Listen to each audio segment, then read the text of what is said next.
नमस्कार। बिहार विधानसभा चुनाव में अब चंद हफ्ते बचे हैं। अगले कुछ दिनों में चुनाव के लिए अधिसूचना भी जारी हो जाएगी।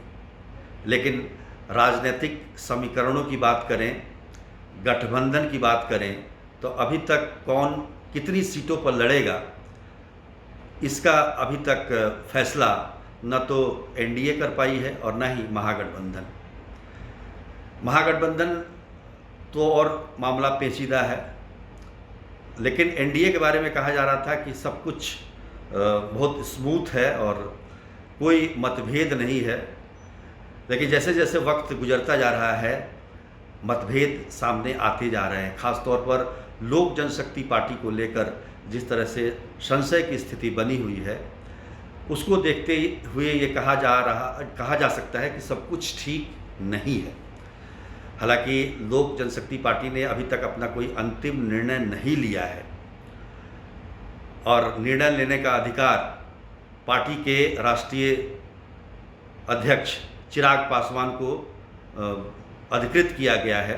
पार्टी की तरफ से वही अंतिम निर्णय लेंगे। लेकिन जब संसदीय बोर्ड की बैठक हुई, राज्य संसदीय बोर्ड की बैठक हुई, उसके बाद सांसदों की जो बैठक हुई, उन दोनों बैठकों को अगर देखें हम तो कोई ख़ास अंतर नज़र नहीं आता है। हाँ, इस बीच में एक बात ज़रूर हुई कि बीजेपी के राष्ट्रीय अध्यक्ष जेपी नड्डा पटना आए और उन्होंने पटना में ऐलान किया कि एलजेपी और बीजेपी नीतीश कुमार के नेतृत्व में ही चुनाव लड़ेगी। लेकिन एलजेपी अभी तक उस ट्रैक पे आई नहीं है। हालांकि जेपी नड्डा ने कहा जरूर, और उनके कहने के बाद कुछ बयान भी आए एलजेपी के राष्ट्रीय अध्यक्ष चिराग पासवान के, और उसमें थोड़ी नरमी दिखी थी। लेकिन 7 तारीख का जो संसदीय बोर्ड की बैठक थी, उसमें भी ये तय हुआ कि पार्टी जो है 143 सीटों पर अपने उम्मीदवार को उतारेगी। और 16 सितंबर को बैठक होती है दिल्ली में सांसदों के साथ राष्ट्रीय अध्यक्ष की, तो उसमें भी कमोबेश यही फैसला आता है कि 143 सीटों के उम्मीदवारों की सूची बनाई जाए और उम्मीदवार उतारने की तैयारी एक तरीके से। तो कोई ख़ास अंतर इन दोनों तारीखों में हुई बैठकों में हम नहीं देख पा रहे हैं। तो आखिर मंशा क्या है, चिराग पासवान आखिर चाहते क्या है? सबसे बड़ी बात ये है, क्योंकि अगर पिछले कुछ दिनों की बात करें तो काफ़ी इसको लेकर हम चर्चाएं कर चुके हैं। ख़ास तौर पर जेडीयू और एलजेपी के बीच में जो मतभेद चल रहा है उसको लेकर काफ़ी चर्चाएं हुई हैं। लेकिन माना जा रहा था कि इसमें बीजेपी कुछ बीच बचाव करेगी, और बीजेपी की तरफ से राष्ट्रीय अध्यक्ष ने भी कहा कि एलजेपी और बीजेपी नीतीश कुमार के नेतृत्व में चुनाव लड़ेंगे। लेकिन एलजेपी कुछ और ही सोच रहा है, और मुझे लगता है कि वो, जैसा कि हम पहले भी चर्चा कर चुके हैं कि 2005 में जिस तरीके का माहौल बना था, यूपीए सरकार में रहते हुए भी आरजेडी और एलजेपी दोनों ने एक दूसरे के खिलाफ चुनाव लड़ा था। यहाँ भी यही स्थिति पैदा करने की कोशिश की जा रही है। लेकिन उस समय यूपीए की सरकार में कांग्रेस सबसे बड़ी पार्टी जरूर थी, लेकिन उतनी मजबूत नहीं थी जितनी मजबूत आज की बीजेपी है। और बीजेपी के बारे में चिराग पासवान हमेशा कहते हैं कि वो बीजेपी से उनका गठबंधन है, बीजेपी के नेतृत्व को मानते हैं और वो किसी को नहीं जानते हैं। यानी कि बात को समझिए, बीजेपी ने नीतीश कुमार के नेतृत्व को मान लिया है, चिराग पासवान बीजेपी के नेतृत्व को मानते हैं, लेकिन चिराग पासवान नीतीश कुमार के नेतृत्व को नहीं मानते हैं। ये पूरा पेच है इस पूरे मामले में। और पार्टी की तरफ से जो जानकारी मिल रही है उसके अनुसार ये है कि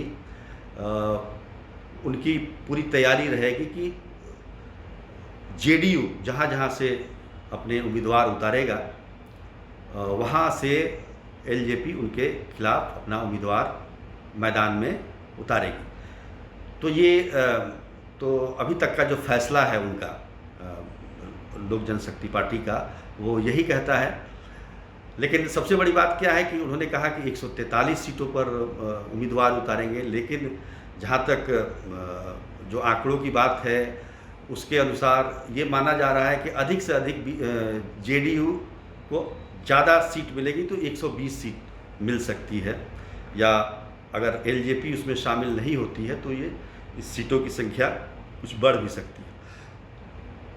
लेकिन 143 सीट पे जेडीयू, हालांकि अब हम बात करें तो 2005 में और 2010 में 142 सीटों पर जरूर चुनाव लड़ा था जेडीयू ने, और बाकी सीटों पर 101 सीट पर बीजेपी ने चुनाव लड़ा था, लेकिन 143 सीट पर कभी नहीं लड़ी है। जेडीयू ने कभी चुनाव नहीं लड़ा है। तो 143 का आंकड़ा के बारे में बताया जा रहा है कि उनकी तैयारी 143 सीटों की है। और लेकिन सबसे दिलचस्प क्या होगा कि अगर बीजेपी इसमें बीच बचाव नहीं करती है, क्योंकि लोक जनशक्ति पार्टी की मंशा है कि वो केंद्र में एनडीए में रहे और यहाँ एनडीए से अलग हो जाए, और बीजेपी के खिलाफ वो प्रचार में नहीं जाएंगे किसी भी कंस्टिट्यूंसी में, लेकिन जेडीयू जहाँ से भी चुनाव लड़ेंगे उसके खिलाफ वो प्रचार करेंगे, और सीधा उनका निशाना नीतीश कुमार के 15 वर्षों का शासन होगा। ये अभी तक की स्ट्रैटेजी है पार्टी की।